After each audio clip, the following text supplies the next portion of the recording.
Hello friend, સ્વાગત છે તમારું મારી યુટ્યુબ ચેનલમાં। આજે હું તમારી સાથે શેર કરીશ લીલવાની કચોરીની રેસીપી। મિત્રો, અત્યારે તો શિયાળો છે એટલે તુવર આવે છે એટલે બધાની ઘરે બનતી જ હશે, પણ બધાની બનાવવાની રીત અલગ અલગ હોય। તો ચલો શરૂ કરીએ આજની રેસીપી। અહીંયા મેં 1.5 કપ મેંદો અને 1 કપ ઘઉંનો લોટ એડ કર્યો છે। જો તમારે બધું જ ઘઉંનો લોટ એડ કરવો હોય તો પણ ચાલે।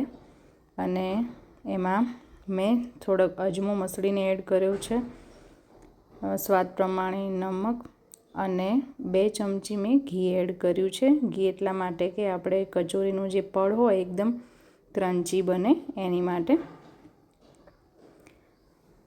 અને એને આપણે એક પૂરી જેવો લોટ બાંધી લેવાનો છે।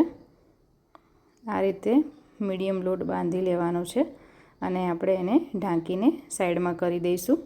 હવે આપણે મસાલો બનાવીશું। અહીંયા મેં 2 કપ તુવરના દાણાને 2 વિસલથી બાફી લીધા છે। થોડાક આખા દાણા રહે એ રીતે જ બાફવાના છે આ રીતે, પછી એને મેશ કરી લેવાના છે।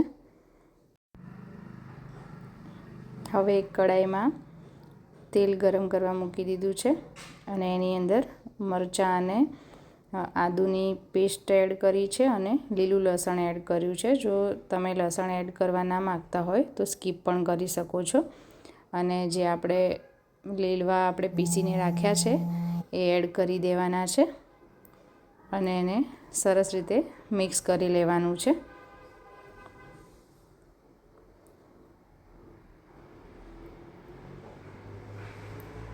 હવે આપણે એમાં મેં 4 બટેકાને બોઇલ કરીને રાખેલા હતા, મીડિયમ સાઇઝના 4 બટેકા, એને આપણે આ રીતે મેશ કરી અને અંદર એડ કરી દેવાના છે અને આ બધું જ લીલવા અને બટેકાને બરાબર રીતે મિક્સ કરી લેવાનું છે।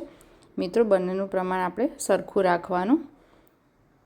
હવે આપણે એમાં મસાલા એડ કરીશું। 1 ચમચી લાલ મરચું, 1 ચમચી ધાણા જીરું પાવડર, સ્વાદ પ્રમાણે નમક અને થોડો ગરમ મસાલો, અને બધું જ આપણે મિક્સ કરી લઈશું। જો તમારે એમાં હળદર એડ કરવી હોય તો કરી શકો છો, પણ મેં એમાં હળદર એડ નથી કરી। આ રીતે બરાબર મિક્સ થઈ જાય પછી આપણે એમાં ઉપરથી થોડુંક લીલું લસણ એડ કર્યું છે અને ઝીણા કાપેલા ધાણા એડ કર્યા છે અને અડધા લીંબુનો રસ એડ કર્યો છે। એને પણ આપણે મિક્સ કરી લેવાનું છે। હવે આપણે કચોરી બનાવવાની શરૂઆત કરશું। એટલે લોટ તમે જોઈ શકો છો કે સેટ થઈ ગયેલો છે। હવે આપણે પૂરી જેવા નાના નાના લુવા કરી લેવાના છે અને આ રીતે એના લુવા કરી લેવાના છે પહેલાં, અને પછી આપણે એને વણી લઈશું। જો તમે આ રીતે નાની નાની કચોરી ડાયરેક્ટ જ ભરવા માગતા હોય તો આ રીતે નાના નાના લુવા કરી અને ભરી લેવાની। અને જો તમારે એ રીતે ના કરવું હોય તો તમારી જોડે બીબું હોય તો તમે બીબાથી પણ ડાયરેક્ટ કરી શકો છો। આ રીતે નાની પૂરી વણી અને પછી એમાં 1 ચમચી જેવો મસાલો એડ કરી દેવાનો અને એને આ રીતે ઉપરથી બધો લોટ કાઢી લેવાનો અને આ રીતનો શેપ એમાં આપી દેવાનો। પણ મને તો આ રીતે બીબામાં જ ઇઝી લાગે છે, એટલે હું આ રીતે રોટલી બનાવી અને આ બીબામાં જ બનાવી દઉં છું કચોરી। મારી જોડે જૂનું જાણીતું બીબું છે। મિત્રો, આ રીતે કચોરી અમે પહેલેથી જ હું નાની હતી ત્યારે મમ્મી અને દાદી પણ આ રીતે જ બનાવતા હતા, એટલે મને આ જ રીતે કચોરી ભાવે છે। હવે એક કડાઈમાં તેલ ગરમ થાય એટલે આપણે એમાં કચોરી બધી એડ કરી દઈશું।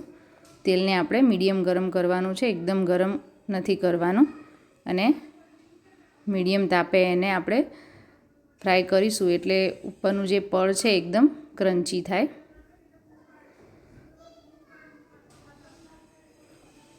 અત્યારે બધા ખાલી લીલવાની એને બાફ્યા વગર બી કચોરી કરે છે, પણ મને એ રીતે નથી ભાવતી। આ જ રીતે પહેલાં નાનપણથી ખાતા આવ્યા છીએ એટલે દેશી સ્ટાઇલમાં જ કચોરી ભાવે છે, એટલે હું આ રીતે જ બનાવું છું।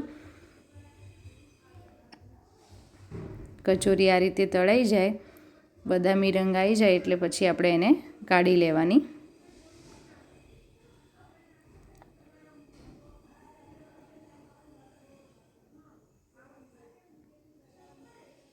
હવે આપણે કચોરીને સાઈડમાં કાઢી લઈશું.